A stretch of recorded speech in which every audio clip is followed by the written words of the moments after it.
Hi everybody, I'm DJ Foster, joined by Grand Valley State head football coach Matt Mitchell as the Lakers come home to Allendale this weekend for a 7 p.m. game on Saturday night against number 23 Ashland.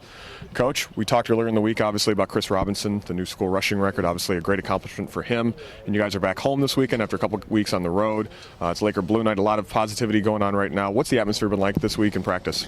I think our guys are excited to get back home. We've had a couple long road trips, and we really enjoy playing out in front of Lubbers Stadium. I also think that they're excited about the opponent that we have coming into town. You're looking at a one-loss ball club that's ranked in the top 25, and it's just another opportunity to go out and play against some of the best competition that GLIAC has to offer. And with our schedule, being the way it was, we've had that about every single week. So it's another week to have a really quality ball club come in here. Yeah, Ashland comes in 7-1. They've won their last 5 games by a pretty sizable margin. All of those.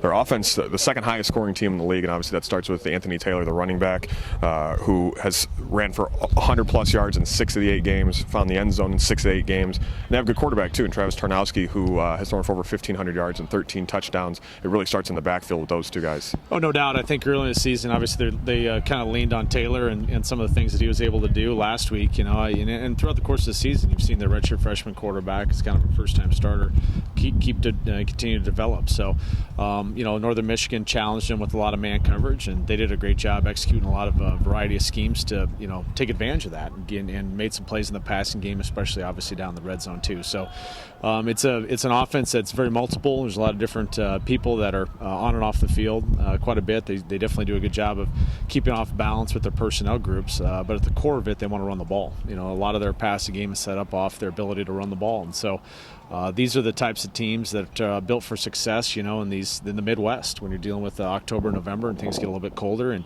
the weather gets what it is, you got to have that type of running tack that Ashland does, and they definitely thrive off of it.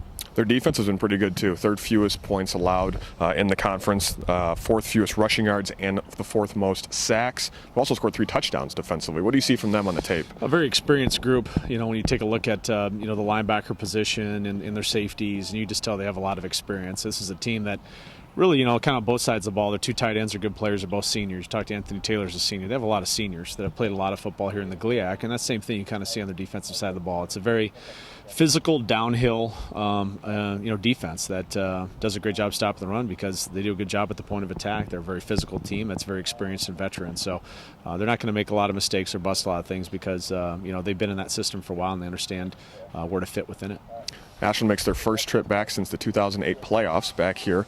Laker Blue Night, obviously back in front of your home crowd, your 5th ranked opponent of the year. What are you looking for from your team on Saturday night? Well, I think, with these type of games, this is going to be a game that's going to be a physical 4-quarter game. You have to make sure that you're on the plus side of the turnover end of things. And so we were doing a great job of that at the beginning of the year, and lately we haven't done as good a job. They've only fumbled the ball, a couple times, and they do a great job of ball security. So they're not going to come in here and turn the ball over 5 times. You can just tell that based on tape. That's not going to happen. So we got to make sure that we don't let that happen, because if that happens on our side of the ball, if we have poor ball security or we make a bad decision at the quarterback deal, it's going to put us in a hole. So that's definitely one thing I'm looking for. We really need great average starting field position for offense and defense. This is an offense that we've got to make drive the length of the field.